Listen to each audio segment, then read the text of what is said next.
I'm Marianne Wooldridge Rutherford. I came to Claude as a young school teacher. I had just finished my degree at Texas Woman's University, and I'd planned to go on and do my master's in Missouri. But the superintendent of the schools called me, and I had the right combination. I was a librarian and a teacher, and he asked me if I would come to Claude.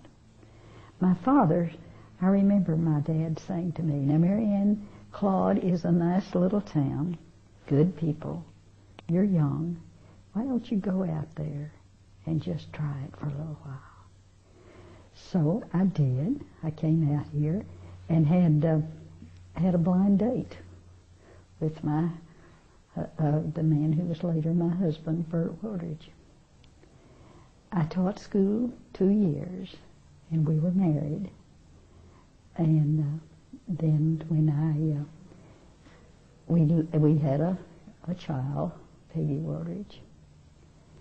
Then Bert was back to how he was connected with the bank. The bank was started by his grandfather, Tolman S. Cavins. Mr. Cavins, along with his wife, Fanny Clark Cavins, came from Missouri, and they had a mercantile business in Decatur, Texas. He came out looking for a place to change, and he came to this little town that was called Claude. He liked what he saw. And the railroad, Fort Worth and Denver, had just come through, and they had just named the town at that time. So he built a home, and he started his mercantile business. People, it was a center of everything, and people would come in and visit with him, and he soon gained their confidence and their friendship, and they would bring money into him and ask him to keep the money for them. He was very methodical.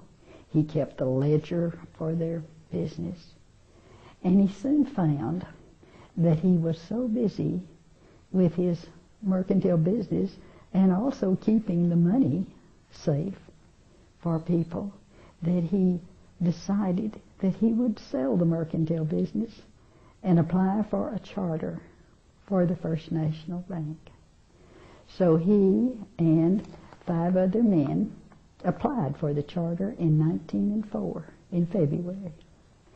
And these men, it might be interesting to tell who they were, because there's so many people here in town that, you know, have relations there. They were Mr. Bird and J.W. Martin, J.O. Watson, J.M. Johnson, and A.R. Rood. And they opened for business on February the 4th, 1904. Mr. Cavins became the president, and C.N. Bird became the vice president. And then Mr. Johnson was the cashier. Later, Mr. Johnson resigned, and Clifford Walker became the cashier. It was during this time that the bank was very instrumental in helping the farmers during drafts and times that there was a strain financially, and many people depended upon the bank to help them out. Bert C. Wooldridge, who was Mr. Cavins' son-in-law, married Myrtle Cavins Wooldridge, and he came here in 1912. He became cashier of the bank in 1913. He's my father-in-law. And then when Mr. Cavins died in 1925, Bert Wooldridge became the president. In 1935, they bought out the assets of the First State Bank, which is just across the corner there. So this bank has been the only bank in Armstrong County. My husband, Bert C. Wooldridge Jr., graduated from the University of Texas, and he came here in 1935. He was assistant cashier. When he entered the World War II services, I was on the board of directors then. And during that time, Clifford Walker, who was the cashier, died. And I remember my father-in-law coming to me and saying, "Marianne, I want you to be the cashier." Well, you can imagine how I felt. I'd been working in the bank, but I didn't feel like I was, really a banker. I thought of myself mainly as a placeholder till my husband returned. But I did enjoy helping out.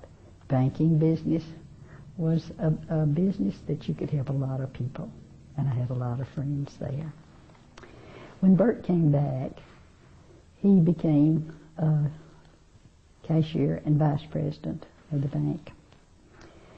And there were many other officers in the bank that we might like to remember: Mary Kay Gunner McManigal, Bill Brady, and Jimmy McFarland. I served as a director, and when Mr. Wooldridge died, I still served on the board.